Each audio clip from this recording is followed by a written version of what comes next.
Well, good evening, everybody. Welcome to Community Focus here on Channel 6 TV. Glad you could join us. I'm Kenny Fogel, and glad you could be with us tonight. And we got a special guest in the studio, Miss Chris Phillips. And Chris is her relationship is with the mother-in-law of Jason Ellis. You remember a couple of years ago, we had the trooper from Bardstown was killed as he on his way home one night, and it was a very sad story, but we've never really talked about it a lot, and we have just a few times we've mentioned it, and tonight we're going to talk just a little bit about it with Chris. And Chris, first of all, I want to welcome you to the show. Thank you. I know your daughter Amy Chris was married to Jason for several years. First of all, tell us a little bit about Amy.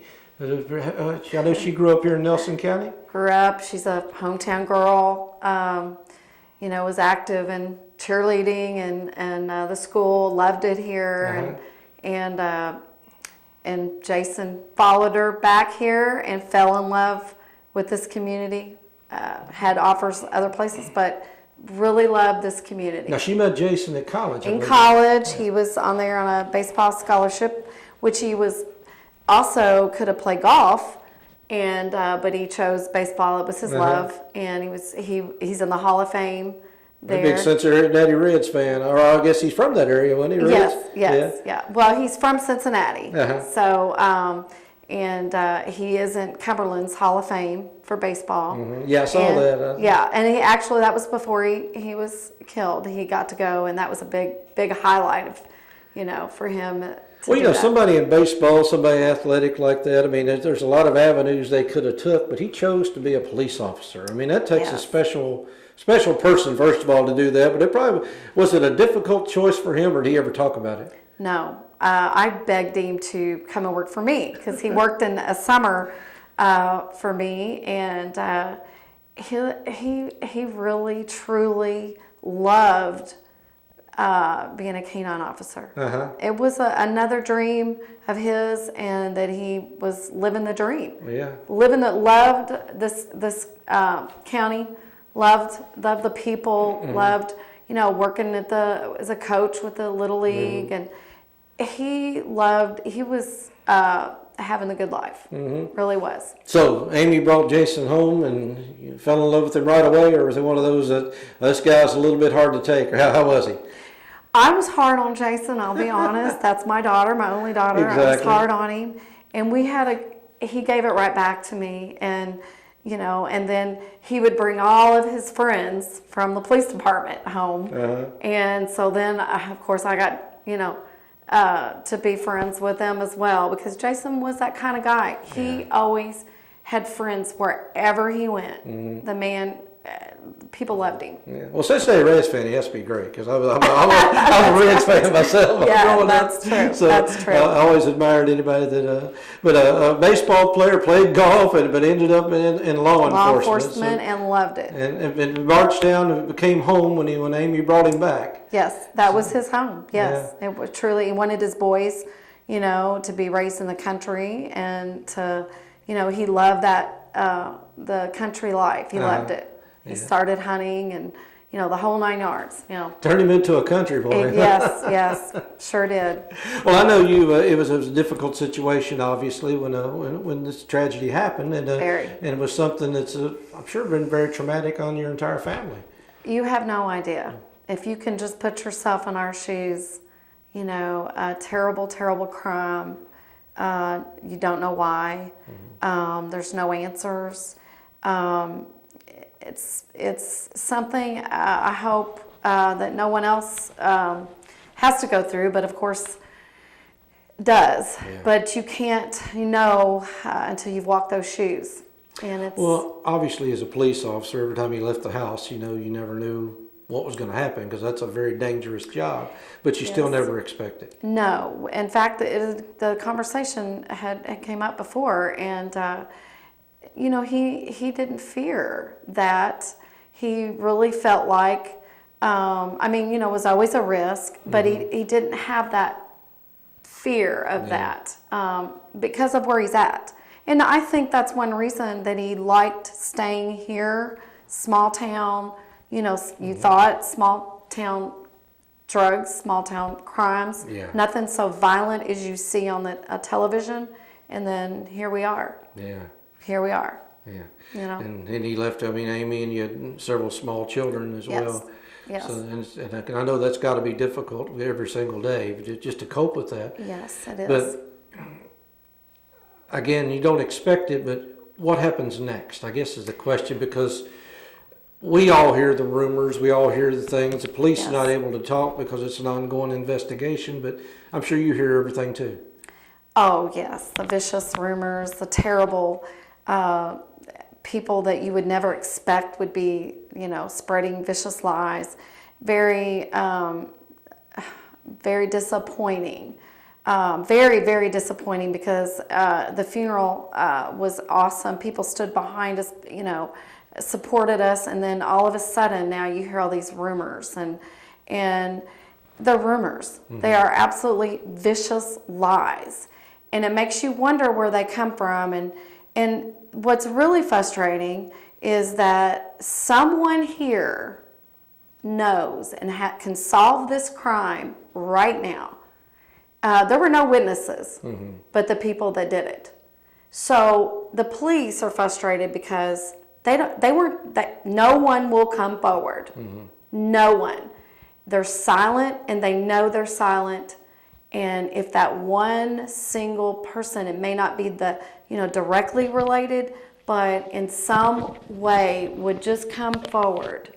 And that one tip, that's all we need. We could put this to rest. Our lives will be, can move on, and everybody else in this county can move on. Yeah. There's one solved, and we'll know why, And that's so frustrating that they won't just come forward. Well, I've always said, anytime there's a mystery of some sort, that people seek answers. People want answers. Yes. And when they don't get answers, they make them up. They do. And I think that's a lot of times where the rumors and the gossip and everything comes from, because humans have to have a closure to something like this. And we also need closure. Amy's children, Jason's children need closure. And that's what's so frustrating, is this little boys, are going to grow up, and we're not going to have the answers for them. And I want answers before they get any older. And I think the gossip and things, I think it is that people speculate. And we truly believe that it was related to his job with the dog. So you believe it was premeditated ambush rather than just a random? Absolutely, no doubt, 100%. They had a very good reason that they felt that they had to do this. And they were committed in following through with this plotted, planned out murder. And it took some planning. And the more I find out, the more I understand that yes, they had, I don't know why, but they had for whatever reason, they wanted him dead. And here we are. And somebody else knows, or you can't pull that off. Somebody knows. Is somebody scared to talk? Is that what you think? Or you just, or just don't know? I think that, and I think also that maybe they know something. They think, oh, no, they couldn't have. No, they couldn't have. But in the back of their mind, they think maybe they could have been involved. Please, there's an anonymous, the tip line, Ellis case tip, etips, Kentucky.gov. Please, the FBI even, if you don't want to do that, any tip line. There's many tip lines. Anonymously. One tip can solve this today. This could be over today. And the police department here, of course, they love Jason. They're frustrated as well. The state police are frustrated. There was no witness. So when you have no witness, you're only going by tips. What else can you do? And, that's what's so frustrating. And if you look at high crimes, it's a tip that solved it. Oh, yeah, it's always a tip.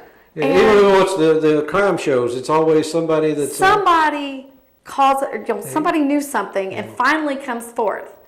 And that's all we're asking. Please, even if you don't think it's important, put it to rest. And this is a day, I think, in America that police it's a hard, difficult time. Oh, I admire anybody that puts on that uniform. My son is a police officer. Jason's brother-in-law is a police officer. And a lot of the vicious rumors going around, it hurts all of us because we are a family. Jason was loved, and we need to really, everybody needs to wake up. Drugs are a big problem. Oh, They're a big it's one of the problem. biggest problems in the state of Kentucky And most all crimes go back to drugs. Yeah, drugs basically drive a lot of issues that we just don't even think about. And getting worse every day. Yeah. And I think, my opinion is that for whatever reason he had a uniform on and was working he was a canine officer, has to have some relationship to what he was doing. And that was why. Yeah, I know you can't talk about a lot of the inside stuff, but did the police keep you up to date on what's going on? Or they let you know what's the investigation is on? As much as they can. I was supposed to say nobody's put it in a cold case drawer and said, we give up. No. Oh no. They're always, touching base with Amy and all of us basically, and they want it solved as well. Yeah. And I know they're doing everything they can, but I feel their frustration because the more I started reading about, cornbread mafia and, all these things, people, they're silent. Yeah. They're silent, and I don't understand that. Yeah. I do not understand the silence. Somebody knows something, and all they have to do is just please come forward. And that's all I can. There's a reward still out there. I mean, that speaks volumes. Very, very. I mean, that speaks volumes. There's a big reward, and it's still sitting there. And a lot of tips have came in, but they're just, and we love them because they're, you never know. But so far, nothing that is substantial enough that they can, really use it. So to solve it. So we I know they were talking at one time about just trying to trace where the brush come from, just things like that, or where a car had to be parked somewhere in the neighborhood, or somebody had to be able to get away. Exactly. So somebody could have seen one little thing that they may not have thought of. It may have been some brush missing from somewhere or something. Exactly. Think about it was plotted and planned. Yeah. And had to be for a reason. And that's what I think about every day, every single day. I wake up, I know Amy is the same way. I can't imagine her, and all of the police officers, actually, all of them, it's your worst nightmare coming true. And they're, it's a small, we're not big as Jefferson County or, we just don't expect that around here. No, and they were close. They all work together, and, between county and city, I mean, it's they cross lines. They all knew Jason very well, and it's your worst nightmare coming true. I know you probably go through a roller coaster of emotions. Some days you're frustrated, some days you're angry, some days you're just... Most days I'm angry. I'll be honest. But you don't know who to be angry with. That's the trouble. I know, you don't. And I think I'm so frustrated at the silence that there's a group that knows. And somebody, knows something, to plot and plan that out. Somebody had... Who knows? That might have not been their first opportunity. Maybe they tried several times. Maybe they didn't follow through with it. Somebody knows something. And the crimes, 99% go back to drugs. So we have a huge drug trafficking problem through here, and I think the inner cities drug problem is moving out in the country. And a lot of reason, I think that is because you don't have a lot of police presence in the country, and the state police. If you look at police ratios, they're understaffed.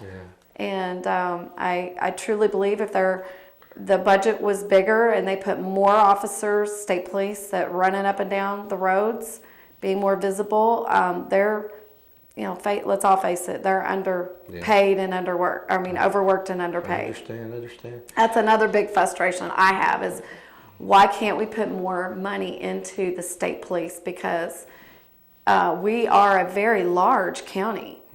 And if you're, you can't, we rely on the state police, and when there's only, just they're on a shoestring budget. Why would our governor and our legislators, why would they cut the budget? Why would they not put more money into, when crime is related to drugs and the drug problem is escalating, heroin is out of control? Why do we not put more money into law enforcement? We're one of the lowest paid. An average police officer, state police officer, is like $30,000. Other states are double and triple what we are. And they want a 4-year degree. They want a 4-year degree and you to be paid $30,000 to be a state officer. Like I said, it takes a special person to agree to be a police officer, such as Jason. Probably could have made a whole lot more money playing baseball and would have enjoyed it. He could have made a lot more money doing a lot of things, but he loved it. And I know many times he had compassion towards even the very people that he arrested. He was fair, he was honest. He played ball that way. He was, my kids always joke they hated playing golf with him because if they took an extra stroke, he would make them write it down. Call him out on it. He was fair though. He was fair and he played by the rules. A great guy, and we miss him so much. I miss him I know Amy and the boys. It's overwhelming grief.